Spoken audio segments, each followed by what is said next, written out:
No more secret lists shared amongst our staff and interns here at the Capitol about which legislators to avoid taking the elevator with.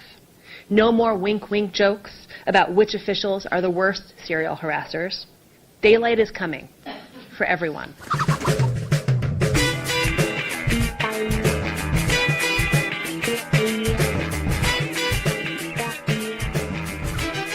Hey everybody, this is Kev Mahoney, editor and founder of Raging Chicken Press, bringing to you an Out to Coop Extra Holiday Edition. Actually, for those of you who've listened to this week's release of Out to Coop podcast, you already know what I'm about to say, is that we are releasing this Out to Coop Extra as a collaborative podcast, our first ever collaborative podcast with the folks over at Inside 254 Podcast. That's Amanda Lynch-Morris and Colleen Clemens. They have, their podcast is fantastic.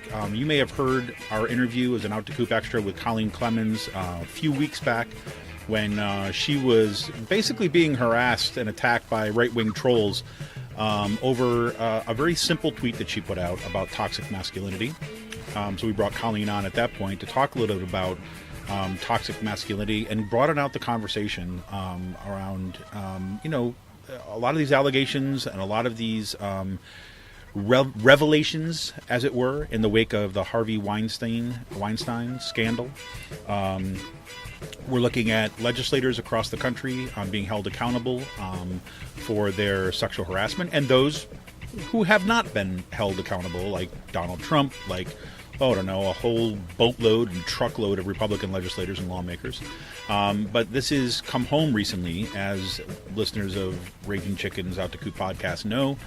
It's come home recently to Pennsylvania as the first story broke. The first big story that broke was State Senator Dalen Leach was brought up on allegations. There was a story that appeared in the Philadelphia Inquirer about this. One of the friends of the show, Colleen Kennedy, was kind of caught up in this, and then Dalen Leach went on to attack her and saying some pretty nasty stuff about her on social media. And then the ball kept on rolling as we were finding out that there's even more to come down the road.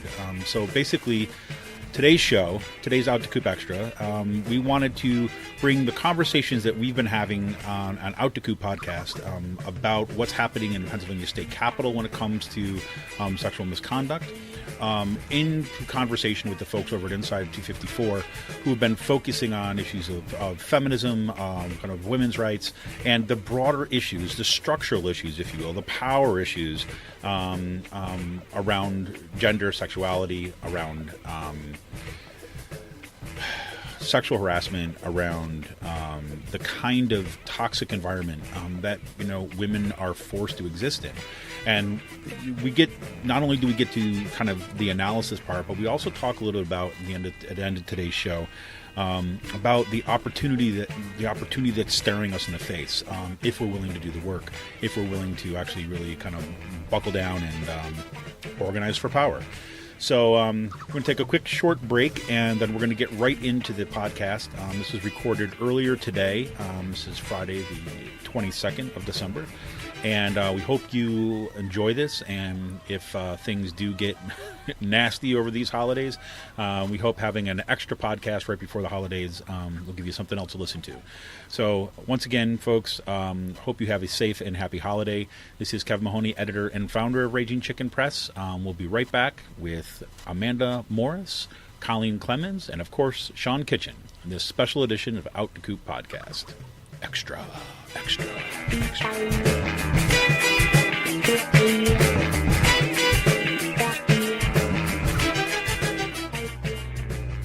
This is Kevin Mahoney, editor and founder of Raging Chicken Press. Over the past 6 years, we've brought unapologetic, progressive, activist media to Pennsylvania and beyond. We've helped hold those in power accountable and shine a light on some amazing activist work. We've broken national stories and established a reputation as an aggressive, independent media site. As newsrooms close and traditional journalists lose their jobs, hard-hitting investigative news suffers.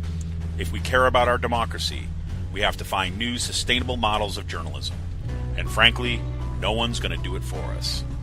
After the Trump election, we dug in even deeper, Thanks to some longtime members, one-time donations, and a shift in other resources, we brought on more writers and started paying them.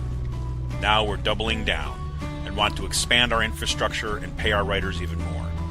We need to invest in our media if we have a chance to resist the unprecedented assault on democracy, working families, women's rights, and our planet. History will remember the choices we make today. So take a minute to become a member of Raging Chicken Press.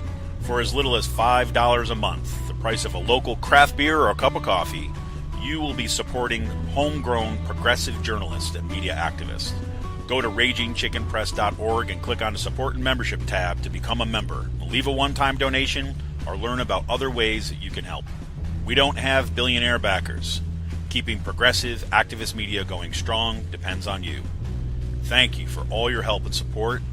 Keep up the fight.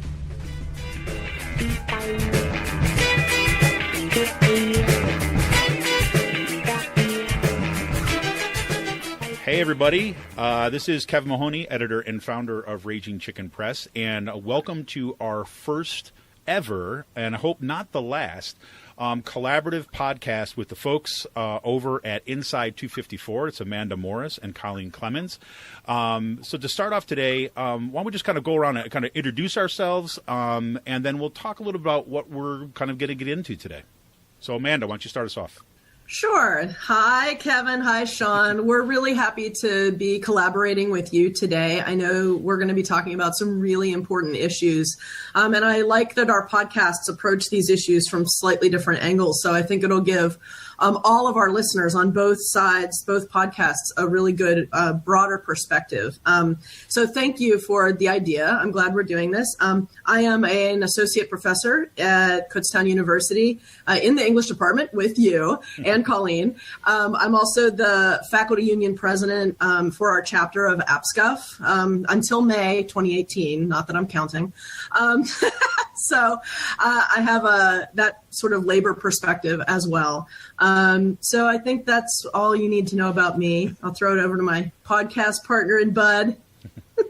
Hi, this is Colleen. Thanks so much for having us, because I think it's really exciting that you're inviting us on, since we talk about feminism so often on our podcast. So it's really nice that you're bringing in this gender studies perspective. So I'm associate professor of English at Kutztown University. And there, I'm director of women's and gender studies. And so our feminist activist podcast is very excited to be talking to you today. Mm-hmm. Hello, everyone. This is Sean Kitchen. I am the assistant editor with the Raging Chicken Press. I'm also living out here in Harrisburg, Pennsylvania. I spend my free time during the week when they're in session. So it's sort of like being in hell, and I enjoy it. I spent the past few weeks listening to all the rumors that are swirling around the Capitol, especially around this issue of the sexual harassment scandal. I thought it was a really good idea to get all four of us together and talk about this. The first two big stories broke this week with Dalen Leach and House Representative Thomas Caltagirone out in the Kutztown or Berks County area in writing. And we're about like two legislators deep into a rabbit hole. It contains about like 6 or 7 more legislators that are going to be involved in this. So I guess it's a good way to get this out of the good idea to get a good chance to get this out of the way now, or to really have really great conversation on this. Yeah, great. So, and I think that today that we're going to kind of have a roundtable on this, and I'll tell you, I have got two agendas for this today, and for why we bring it together. Well, first, kudos to Sean. Sean was the one who actually came up with the idea and thought this would be a good idea to bring our podcast together for this. So, kudos to Sean for that, and thank you to Amanda and Colleen for saying, "Hey, yeah, it's a good idea." And it's a crazy, hectic time of year to be able to kind of come on and do this. But I know Colleen was rushing to get to the computer in time, right? Jogging through the grocery store. It's good. The four of us finding a similar time is astounding. So yeah. I'm really excited. I agree. And so for my agenda for this is like, one is like, like I've said, is that we've been coming at this issue from looking at what's happening in terms of the Capitol, doing some kind of national coverage and things like this. And people know that Colleen was on for an Out to Coop Extra. We were talking about toxic masculinity when she was kind of being attacked from these kind of right-wing trolls and so on. And so that's what we kind of like broached this kind of interchange, this connection between Inside 254. And so, that was number one, to kind of follow up on that conversation. And then secondly, the other agenda here is, look, I think, and people have heard me on our podcast say this quite often, is that we need to kind of start networking and building our connections among folks that are doing this work and looking for these opportunities to bring these conversations together. Because exactly as Amanda had said and Colleen has said, these are not kind of like opposing conversations, right? But we're kind of hitting different audiences. And so the more that we kind of have an opportunity to bring these discussions together to kind of like double our efforts, so to speak, the better.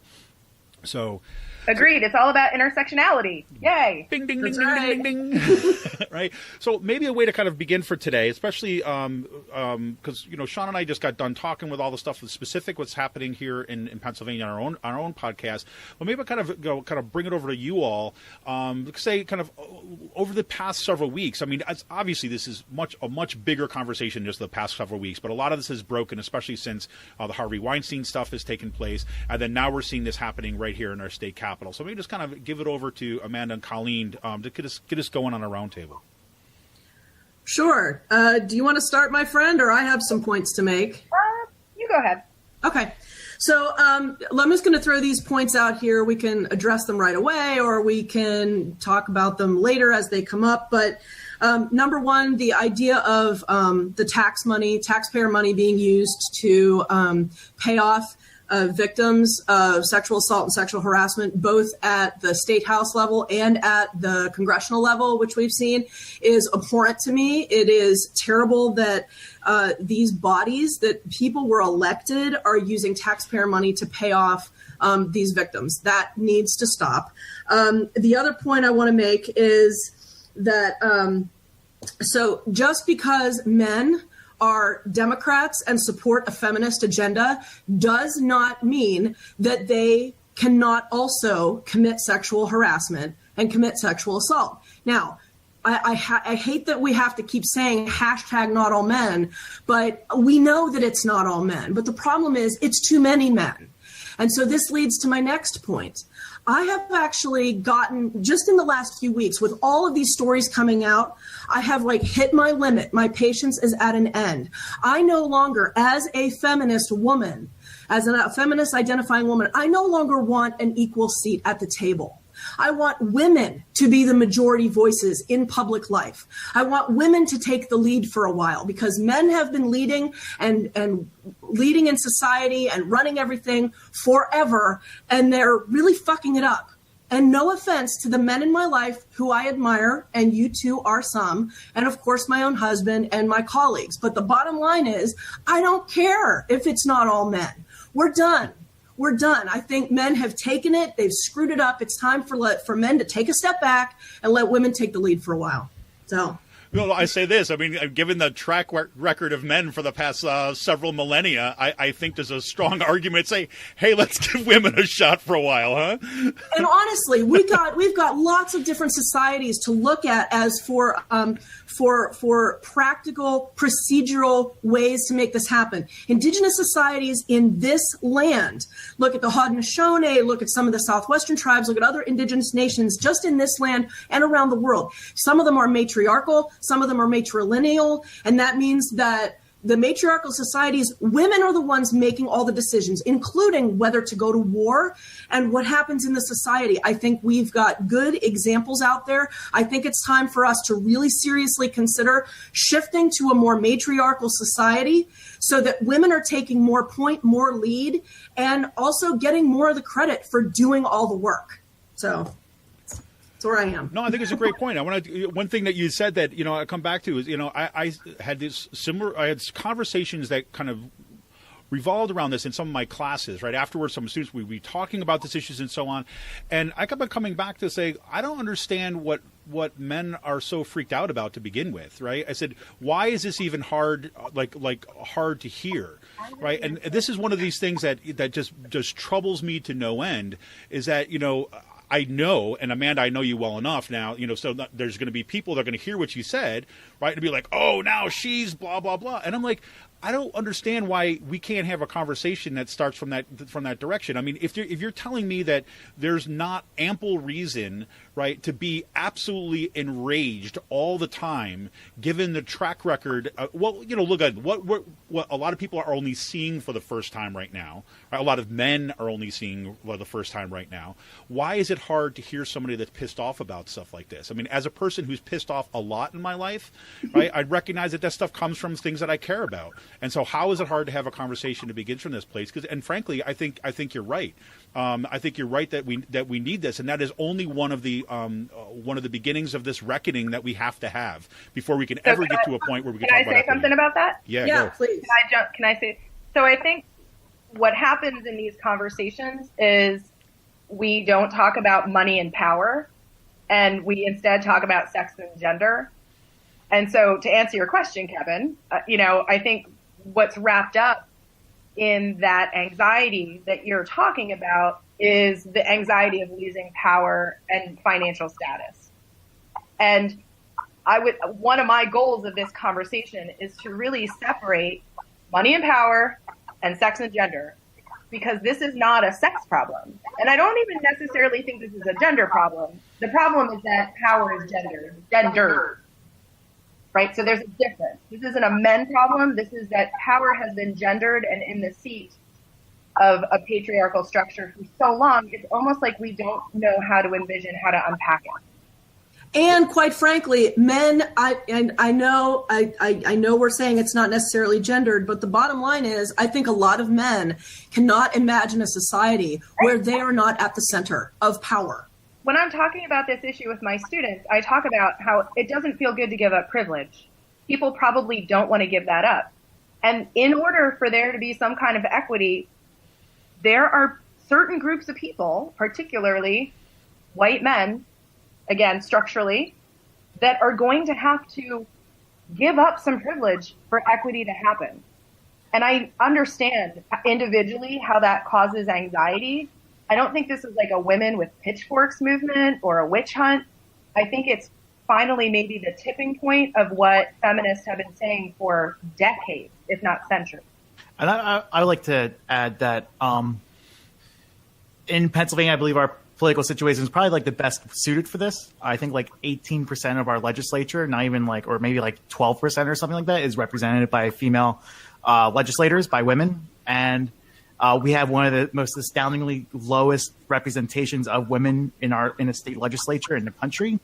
And, over the summertime, while I was on vacation in California, I was keeping up with what's happening in Pennsylvania politics. And, state representative, female representative, through her campaign account, shot off a thing about like how women are underrepresented in Pennsylvania. And I shot it back. Like I retweeted it and pretty much said, yeah, I've never seen a woman be involved in a major decision in Pennsylvania in the 3 years that I've been out here. Mm-hmm. And as soon as I shot that tweet off, I had like a male staffer from like the Senate, a high power male staffer, pretty much tell me, no, that's just nothing but a lie. You don't know what you're talking about. And then after he retweeted it, I had a couple more male senators actually like try to tell me I was lying here about this. When women have no place in power in Pennsylvania politics. And then when the Me Too movement started happening and Angela Columbus wrote that op-ed, or not an op-ed, but more like she wrote as a contributor, not as a reporter. She wrote an article basically stating that she's never seen a woman in the 10 plus years she's been in Harrisburg sit down at the table when it came to budget policy decisions in Pennsylvania that, women don't have a seat at the table in Pennsylvania pretty much for anything.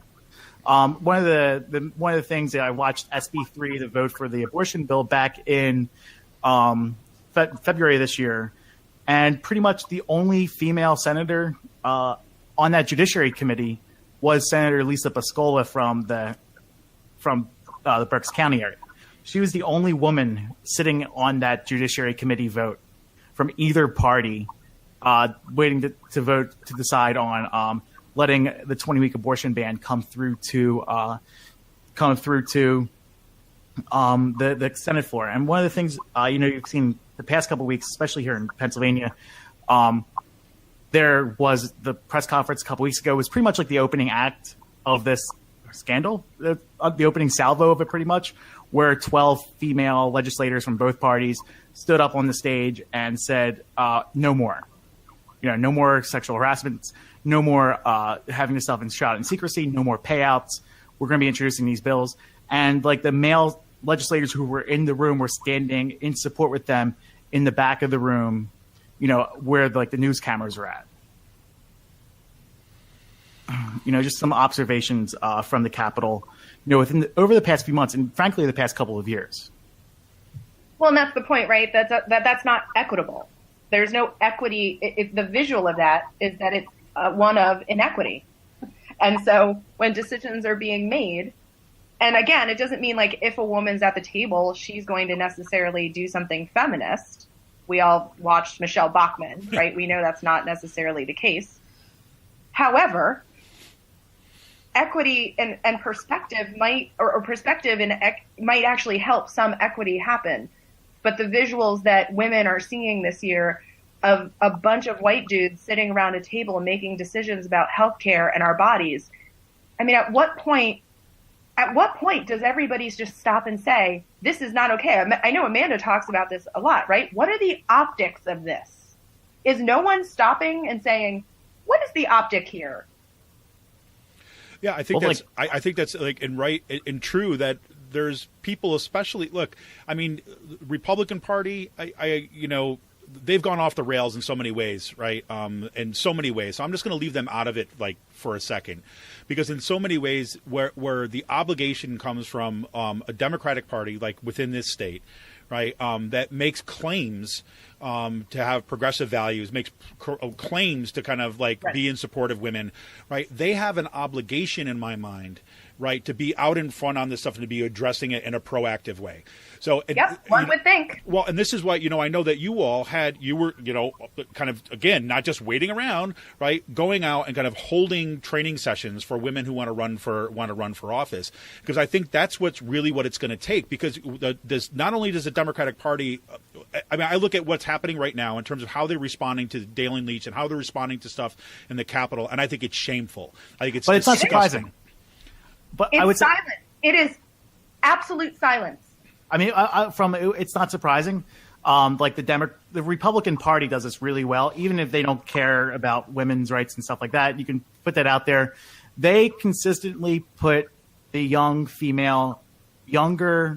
legislators, male and female, out in front of every single major policy issue when they have a press conference in Harrisburg, right? Martina White or Tara Tuhill or some of the younger female Republicans, whenever there's a major policy initiative, they are standing, they get to speak at the microphone first, and they're usually, conducting these press conferences or events. When it comes from the Democratic Party, it's just a bunch of old white dudes who have a foot and a half inside their coffin who are leading the policy discussion, who are going off message, who are going on 15, 20-minute tangents when the press conference is maybe a half an hour long, and they're overshooting their times. So it really, for me, it's not surprising that especially the House Democrats, Frank Dermody, are acting in this way, because this is how they always act. They always act by just trotting out a bunch of old white dudes who are almost dead at this point to lead these major policy initiatives and not really talk about what's the actual problems at hand. Yeah, and I look at it like this, and it's like, look, they have also when candidates want to run, that could potentially challenge them. When women candidates want to run, when progressives, people from the left want to run, they basically will pat them on the back and say, well, good luck to you.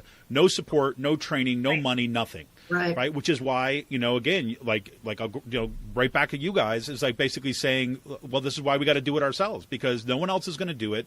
And that not only are we going to train the representation, right, we're talking about this, but to be able to kind of shift the discussion about how we even deal with, and I don't want to say just women's issues here, but I'm talking about policy issues, about how we think about, about care, how we think about our communities. I mean, all that is tied up in this discussion. The idea of the greater good, right? The common good. So the fact that women have not been taken into consideration for these arguments on the left about we want to fight for the common good, we want to be for the greater good, we want all in one. Well, except those women who want to share power with us, oh, we can't have that. So the Old Boys Network in this state, my understanding from what I've seen and people who I've talked to who are involved in Democratic politics in the state of Pennsylvania, and I've heard this back since when I was in my 20s in Pittsburgh, it is an old boys network, absolutely. And it is they don't support, they don't reach out. The party should be doing outreach into communities and into segments of the population where there are women who might actually want to run, but who have no idea how to begin. I mean, Colleen and I should not be the ones. Okay, I don't mind that we do this. This is good because we care, but we are not the ones that should be holding political boot camps for women who are interested in running for office. The Democratic fucking Party of this state should be running those in every county if they can, to encourage more women to do outreach. Why aren't they doing that?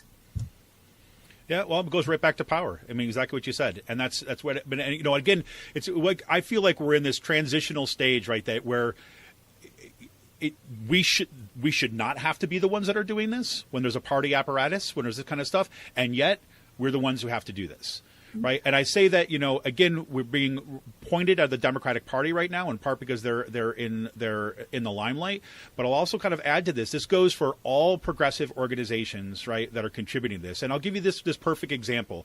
You may have seen this. Josh Idelson kind of wrote this piece probably about a month ago now, was basically calling out the ways that kind of in labor unions across the country, right, that there's this similar kind of problem that kind of they're seeing there. Right. And in there, it was only a paragraph, but basically said in Pennsylvania, right, there are women who were basically pushed to the margins, right, by some of the labor leadership in this country, in this state, right, pushed to the margins, forced to the sidelines, and were just kind of made to feel completely unwelcome, right? And I know personally from people who this is hearsay at this point, right, that basically came out and were basically calling women unconscionable names, right, even through email exchanges and things like this to try to push them out of it because they felt threatened for their party. And this was in PA-AFL-CIO leadership, right?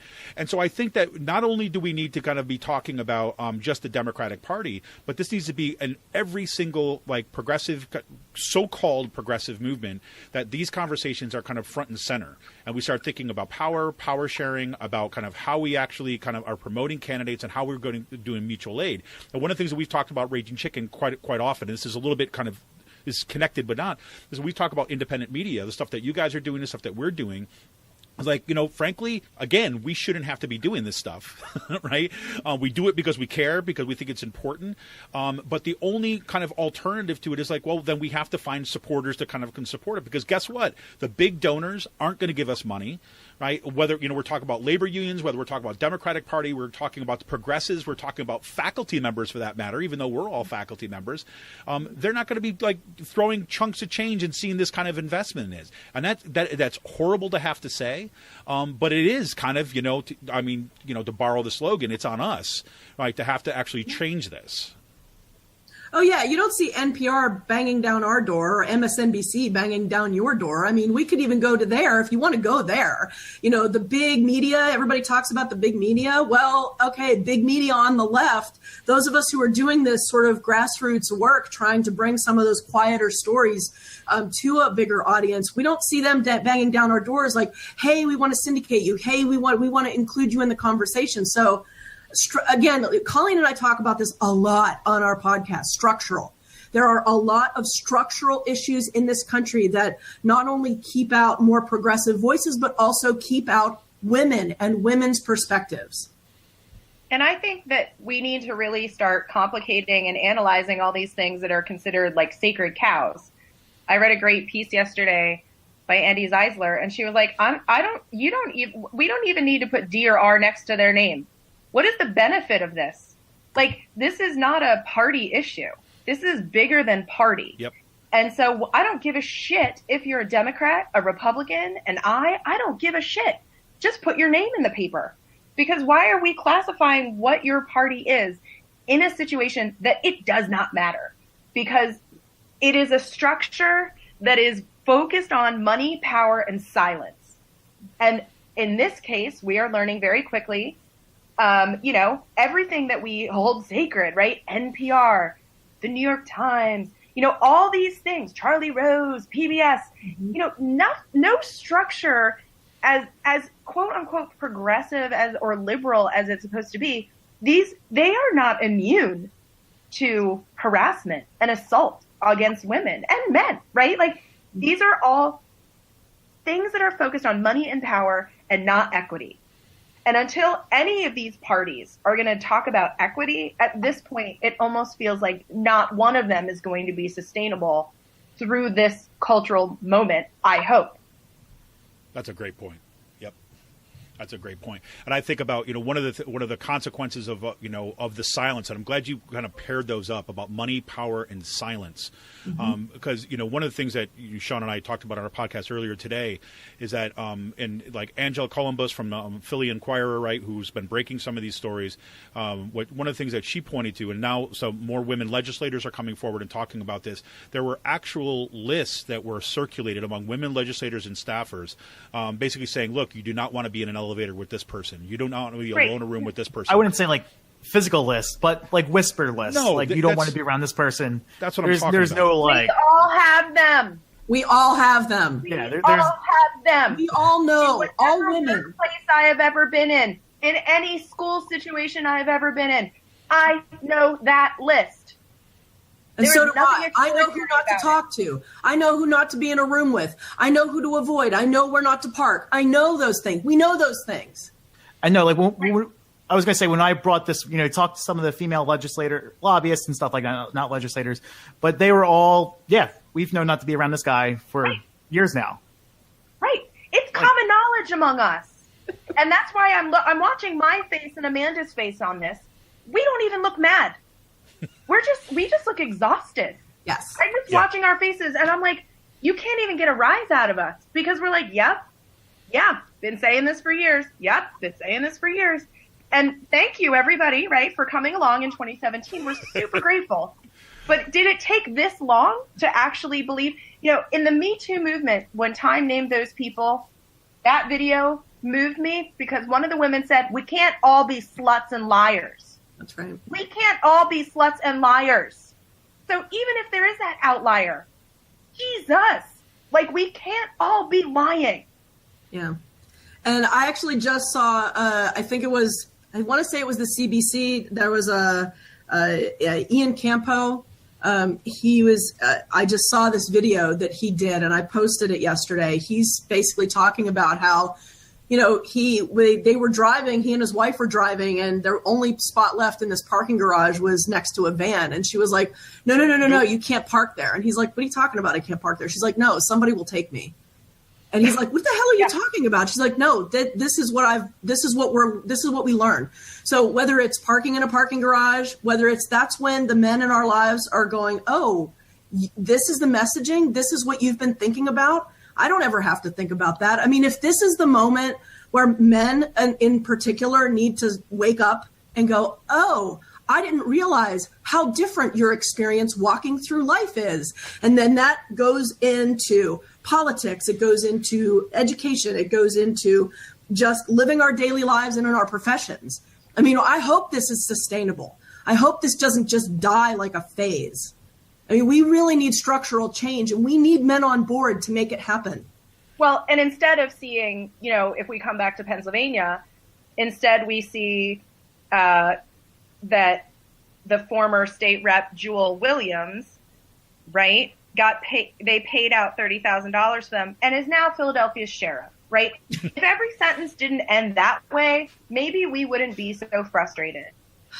And is now Philadelphia's sheriff, right? And now holds another position of power and money. So, it's like, if it stopped with the period after his name, I wouldn't be so angry all the time.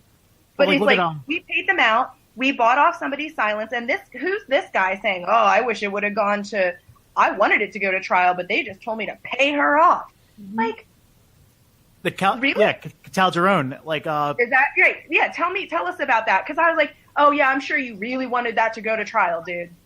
Like, Calderon is from the Berks County, is from Reading, Berks County. He had an accuser come forward. She went on the record, a pretty lengthy story about how he harassed her. And I believe the issues are different. Like the two issues that are talked about in the Post-Gazette Inquirer story. That's what I'm looking at, yeah. He was paid, his victim was paid $250,000 in 2015. Yeah. Now, this is before the elections. This is before the 2015 elections. And the way I look at it like this is he's also the co-chair of the House Judiciary Committee. And I said, well, okay, so he was put back on that committee chair in light of this after he was reelected in 2016, 2017, the current session that we're in. And pretty much, or the 2017, 2016, the current session. And my argument is he could have, as a form of punishment, they could have taken him off that chair. And someone's like, well, no, you can't do that. Because and just didn't happen.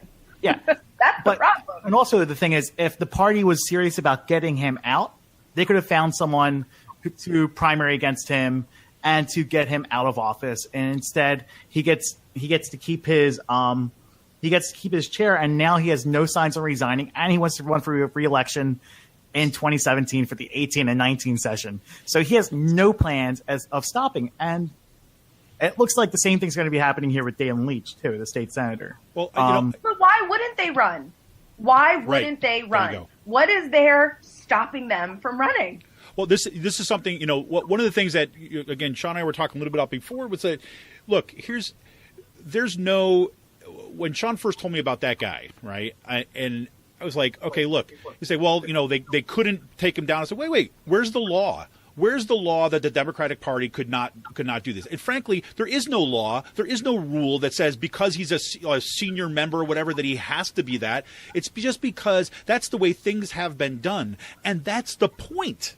He's been up here for 40 years. He deserves a seat, and that's how we're going to reward him. Well, exactly. I mean, this is what it just drives me absolutely insane, is because it's what we're talking about. We're talking about women who have been abused and then given hush money, right? Mm-hmm. And a guy who's just basically said, well, because we don't want to make everyone uncomfortable, we're going to let him continue in his position of power. I mean, that's really what's at stake for me. And and again, I hear, what Colleen, you're just kind of talking about before too, as well. I think about like this is that precisely because I don't live through, right, the secret lists, right, the whisper lists about who not to be in, because that is not forced on me, right, just because I'm a white guy, right, requires me in my mind to listen to people who this does happen to, right? I mean, I think that's kind of like the issue in my mind is like, why wouldn't you start from the perspective of like, hey, guess what?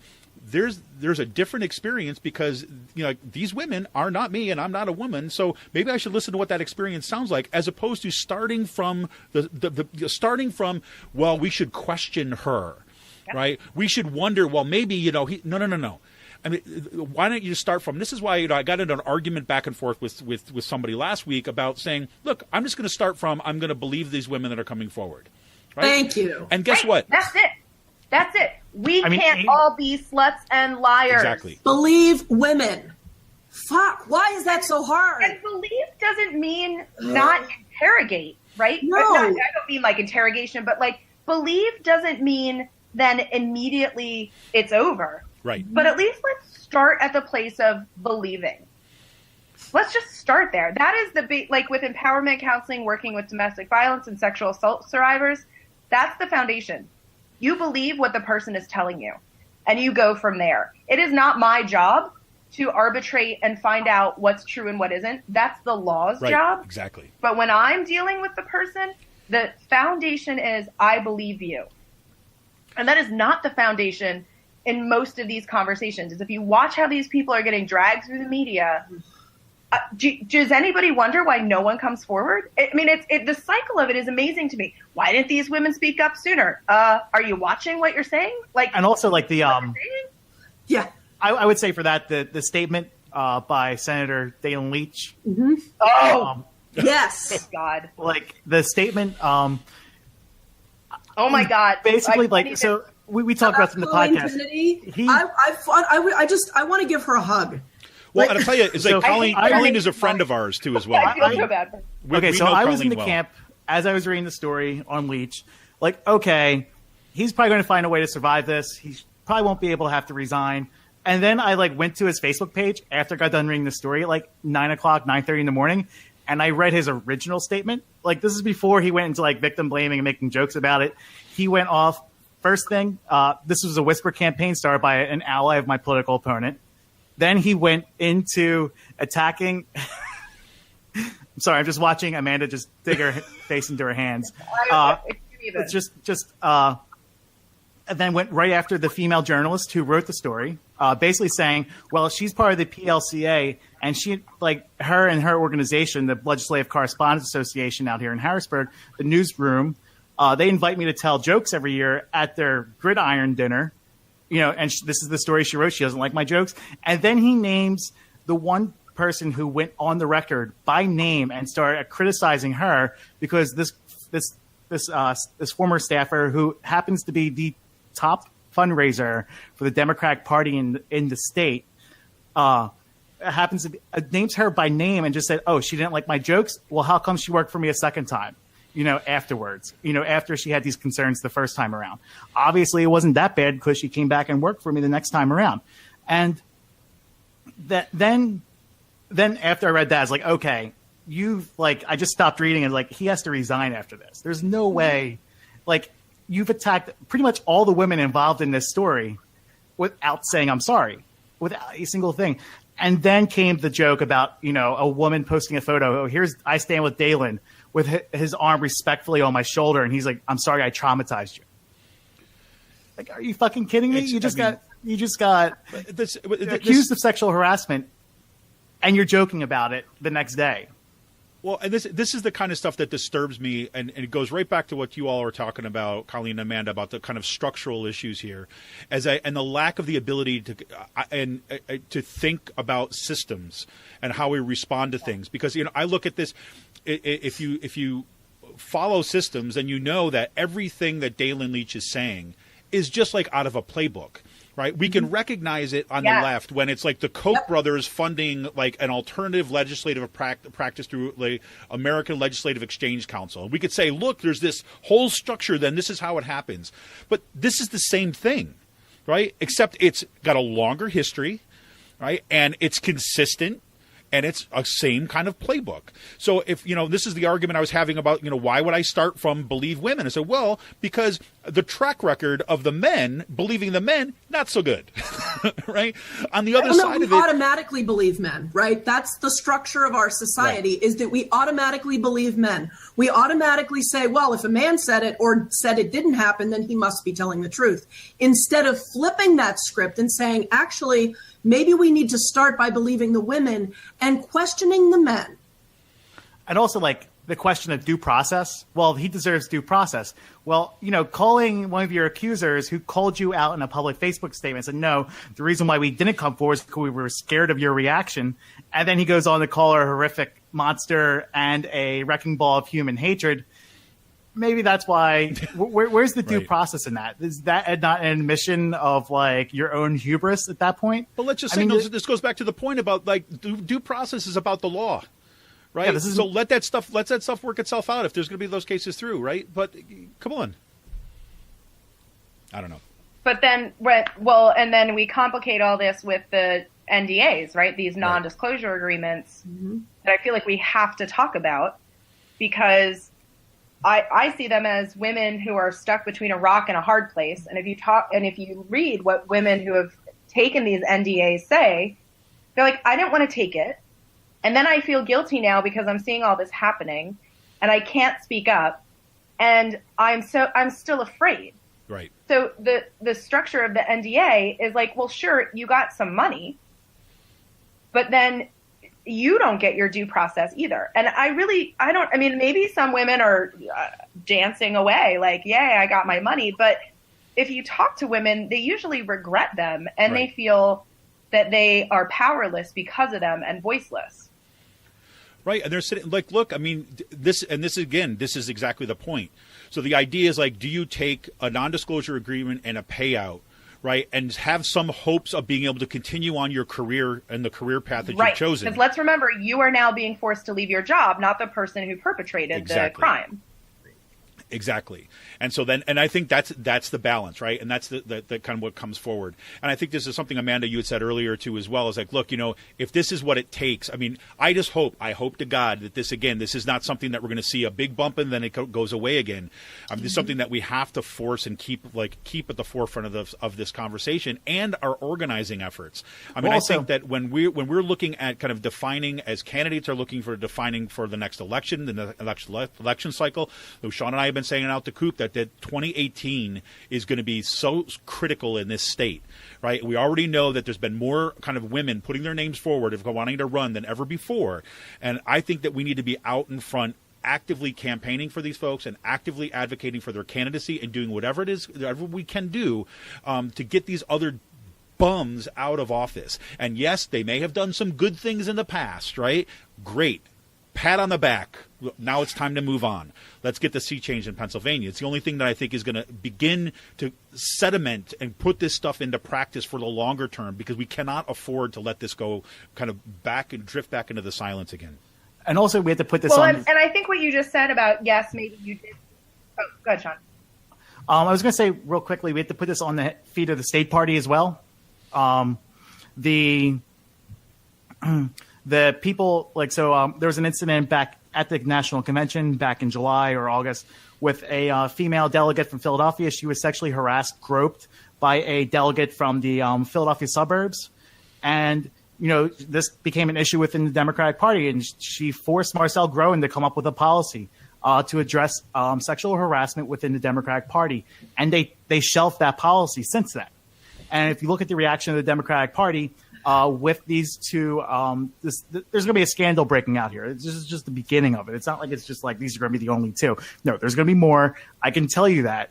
And there hasn't been a single word coming from Marcel Groen or the people running the Democratic Party. And so now you have organizations like Lancaster Stands Up, Keystone Progress, Reclaim Philadelphia, 215 People's Alliance, and other groups calling on the Democratic Party to have a concrete sexual harassment policy in place by January 5th.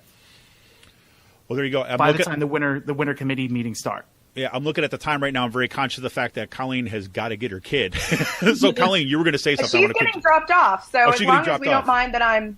Oh, that's fine. Okay, I thought you had to go get her. My bad. All right, we'll go back to you. So before the kid duties kick in, I still got about another hour before mine starts. Oh, lucky you. And I'm just thinking... so many things that Sean just said, right? How the federal government didn't have any sexual harassment training until 2 weeks ago, right? And then I have to sit there and do it every year. But how was that even possible?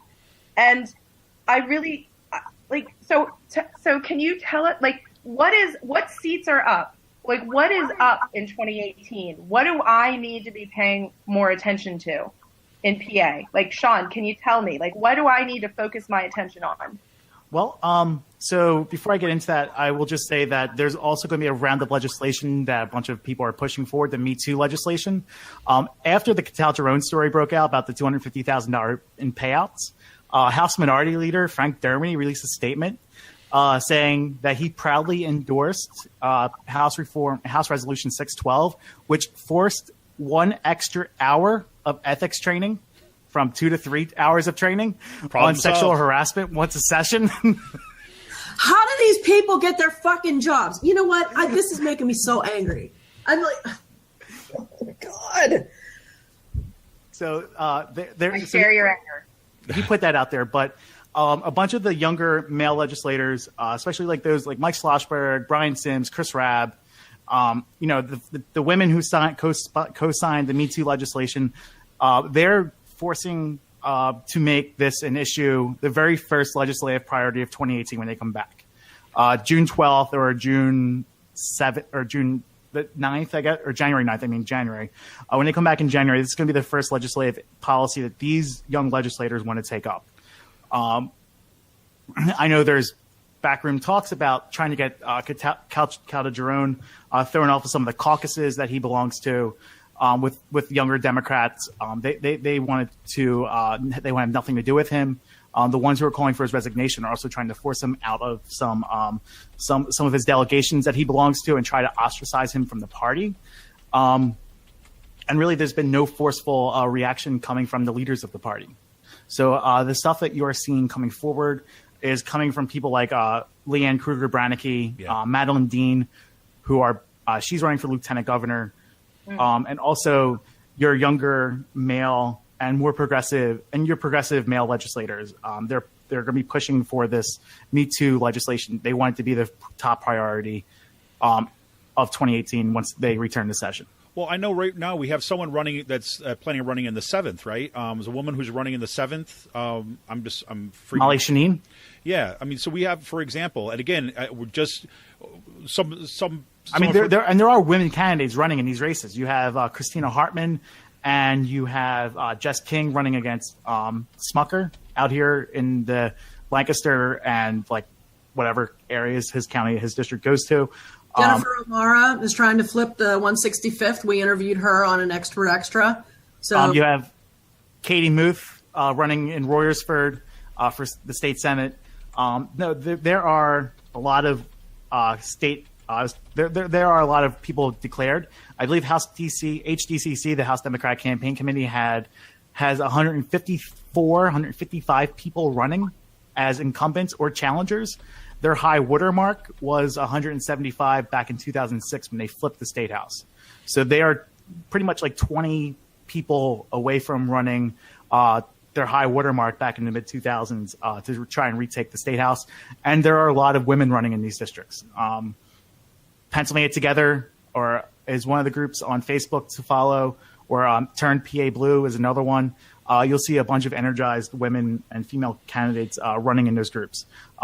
Western PA, you have Sarah Innamorato. She's challenging Dom Costa. She got the DSA endorsement. And you have Summer Lee. She is running against Paul Costa out in Braddock, too. And they just both secured the DSA endorsements. You have Elizabeth Fielder running in South Philly. She's running against Bill Keller. Again, another young progressive woman. So there are people starting to challenge. There are younger women out there starting to challenge, your old white dudes who are still in office pretty much. One of the things you mentioned that I want to kind of underscore a bit, which is, if I have to look at my hopeful signs of actually concrete organizing kind of in the ground, it's the fact is that you're seeing, for example, DSA, Democratic Socialists of America, you're seeing the indivisible groups and things like this. Many of those organizations are led by, right, or at least a majority of the members are women. Right. And they represent a kind of a younger generation of activists that are coming up through the ranks that are doing concrete local organizing. And that, for me, is huge, because that actually puts us in a position where people are getting the kinds of training in everyday politics. Because look, I came up, at a time, growing up in the 80s, right? Growing up was the Cold War that is still out there. You got all the kind of culture wars happening kind of like across the country, and kind of coming in and becoming an academic in that kind of climate where there was really ideologically rich discussions that were going on, all sorts of conflict and all this. But then also kind of getting to the point where realizing there's real limits to those kind of like purely ideological debates, right? That it's like you have to actually couple that with political organizing. And I think really in my lifetime, this is the first time that we're at a moment where we're seeing those things begin to come together. It's often messy. It's often difficult. Just if you look at like the Women's March and Black Lives Matter and the discussions that happened around there, in my mind, those were some of the most productive discussions that took place, because neither of them went to their corners and went away, right? And that process is continuing right down at the local level. And that, I think, is our hope right there. No, I agree with you. I think that the hard conversations about how to make this into how to make these conversations translate into some kind of material or political difference are finally being heard in academia. And I think that those intersections between, thinking and doing those intersections are getting stronger. And I think there are more and more people who are just not interested. I always say it's like masturbatory. Like, you can talk about theory all day. I do not care unless it actually has some physical material consequence for people. And I will add that ends in equity, right? Yep. That ends in an equitable society. I'm nodding. She's right. What she said. I wish everybody could see this because you can see Amanda actually pointed to her picture. What she said. What she said. I did that a lot with Amanda too. What she said. So one of the things, just kind of as we kind of start to bring this to a close, is one of the things that I want to underscore, at least kind of leave for the conversation at this point, is that we hear a lot. People say we need to expand the conversation. We need to have a conversation about X, Y, and Z. And I have to say that that's always been a bit frustrating for me when it's strictly about the conversation. And I heard this, I listen to Majority Report's podcast that I could listen to regularly. And the first time I heard someone actually put it in the way that is kind of like echoes the way I think about this.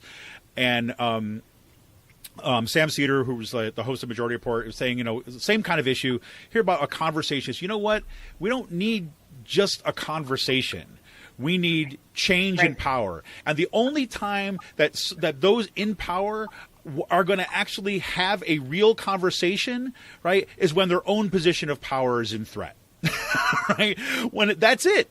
And so when people want to say, we should have a conversation before. No. You know what? Half of the people that come out and say that we need to have a conversation, what they're trying to do is defer any ability for their power, right, to be taken away. And it's just a way of kind of delaying an actual change in order to have talk. Right. And it absolutely drives me insane, because this is kind of what we have to also bring back into our discourse, is we have to say what we're after here is not simply, a change in a conversation. Of course, that's part of it. But we're also talking about a change of power. Right. So that we need to be talking in terms of power. And that means things like, OK, who are we going to run for office? That means like who's going to run this particular kind of committee? And that means like where are we going to put our dollars when we're deciding to contribute to someone? Right? All that kind of stuff needs to be part of what we do now in that organizing effort, not just have a disembodied conversation to give those people already in power time to circle their wagons and keep their power. Right. Tangible, practical activism. Tangible, practical, do something, right? Pressing send isn't enough, right? You have to do something. And even if you're not running for office yourself, you can, like you said, you can support women candidates. You can support those candidates that you do agree with. You can put yourself out there a little bit more. You can challenge the structural problems and those attitudes that we see in our own lives, with our colleagues, with our friends, with our family. Little interventions can make a big difference. But everybody who's seeing this and listening to this, we can all do this on small scale, and that is going to create the big wave. And I would say, don't just call your legislator about this, right?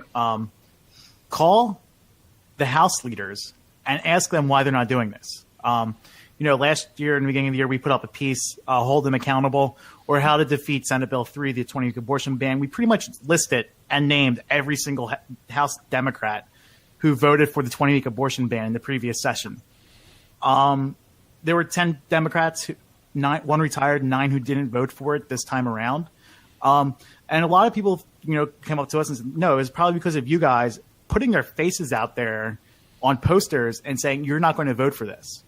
If you do vote for this, there's going to be hell to pay.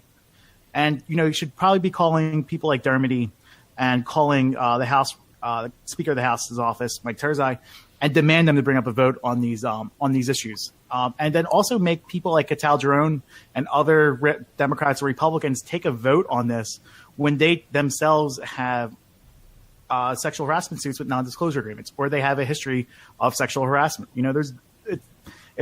Put them in that uncomfortable position of making them go on the record with this. Indeed. Make them take that House vote, that floor vote. And that culture of silence, right? I like that. Excellent. All right, so we actually I can't believe that we were actually kept this like within an hour is what we're going to try to shoot for. This is pretty amazing. We're a little over, but that's okay. That's good. But one of the things I hope, right, that we can return to do this kind of thing kind of periodically without this. I think it's a good way of, again, kind of building our own networks and building a kind of counter power base where we can actually have these discussions with a range of audiences. But, to kind of bring this to a close today, why don't we just kind of go around the horn and kind of see anything else you want to leave us with before we take off? Amanda, I want to start with you. Sure. I am very hopeful, actually, despite how angry I am, because I feel like I keep reading about like we're at a tipping point, and I have to side with my optimistic side on this. I do think that we are reaching a tipping point. I'm seeing people talk about these issues when it comes to things like structural power issues, standing up and holding power accountable, questioning those who are in leadership positions, who are elected, who are running organizations, more people standing up and saying, wait a minute, wait, what? And I don't know that we're going to see the sea change be this massive shift like what I said in the beginning. I want to see women be the majority voices leading this and taking the lead. And that's not going to happen this year, but I do feel very hopeful that we're going to see a wave of women stepping up and not just reporting these heinous acts, but also taking positions, taking chances, taking the risks to step up and put themselves in a position to be elected or to run a committee or to run for something or get a job that is a little bit more higher up so that you can control things. I do feel like there are going to be some tangible positive results from this, even though we may all lose our hair pulling it out in the process. Absolutely. Sean, well, why don't you pick us up? Oh, sorry, go ahead. Go, Colleen. Sorry. Piggybacks into, what I'm thinking, which is how I think what I want people to know is how hard and painful this is for women. I don't really enjoy reliving all these things that I've been through every day. It is not my job to drag them out and for the education of others. And I think that somebody's got to pick up the mantle. And at this point, it needs to be everybody. It can't but just be a few vocal women or a few women who are willing to throw their hats into the ring. If it's only going to be those women, this story is going to end the same way, with women feeling silenced and with women feeling like there's nothing to protect them. And at some point, I guess if we were smart, we would just stop putting ourselves out there and rehashing our pain.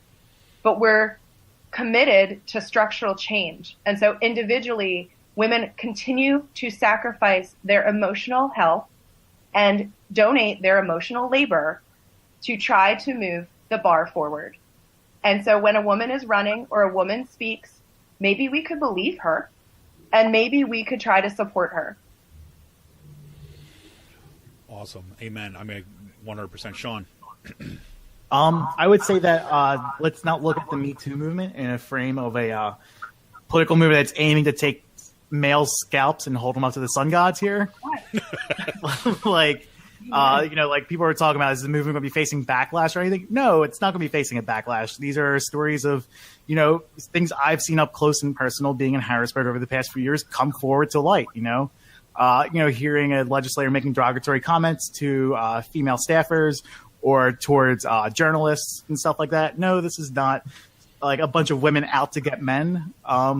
This is, people sharing their stories about one of the most corrupted systems that we have in our state government.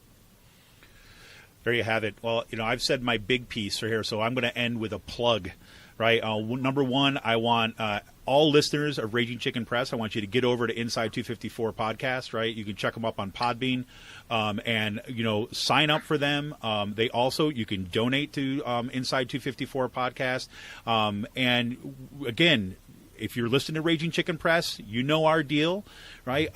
Get over and expand it and support some other folks who are kind of doing the same kind of media work. And thanks, Kevin. Hey, you got it. So Amanda, do you have a separate kind of fundraising thing that you can go to? We're right now we have a GoFundMe page. If you just look at Inside 254 GoFundMe, it'll come up. There you can make one-time donation. And then we also have the patrons that we have patron systems, the patron levels through the Podbean patron system. Those are our sort of two primary, fundraising areas right now. Excellent. Well, I'm definitely going to put those in the links of the Raging Chicken Press. Yeah, because this was great. This was a good idea, Sean. Thank you. Let's do this again. You're welcome. Thank you. Awesome. And so everybody, listen, we all need to be all hands on deck as we kind of move forward. We have an opportunity here, and it's awful that opportunity always kind of tends to come out of these kind of crisis situations where people are already kind of just fighting to keep their head above water. But here we are. So again, get over to Inside 254 podcast, and they've got an episode coming up, right, Amanda? You're saying you've got one coming up on toxic Episode masculinity. 26 drops January 5th. It's all about toxic masculinity. We dig into it. Our Trumpster fires on it. How Trump is a great example of toxic masculinity. We get into definitions, examples. I mean, we kind of cover the whole thing. So yeah, join us, and of course, make sure that you read Raging Chicken and listen to Out the Coop. I mean, I think we do need to support each other, and because our agendas align. You know, we all are in this together, and we need to support each other. So yeah, join us over on Inside 254, but keep reading Raging Chicken and listening to Out the Coop. And I think that's what we got to do. We got to bring everybody like into this so that we're actually showing people that you're not just going to go off and kind of find your favorite and kind of go into your corner, but rather we're looking for continued opportunities to kind of expand our organizing efforts so that we're actually translating what we're doing on these podcasts, we're doing these media services into direct action kind of in the world. All right. Well, thank you all for kind of taking the time out of right before the holiday season. I'm going to say frickin' holiday season. Right? We get this going for. I wish you all absolutely the best. Great breaks, great holidays. And here's to a new year in the struggle, reinvigorated organization. And we're going to take it back in 2018. To 2018. Fist bumps all around. Woo-hoo! All right. We're out of here, folks. See ya! See ya!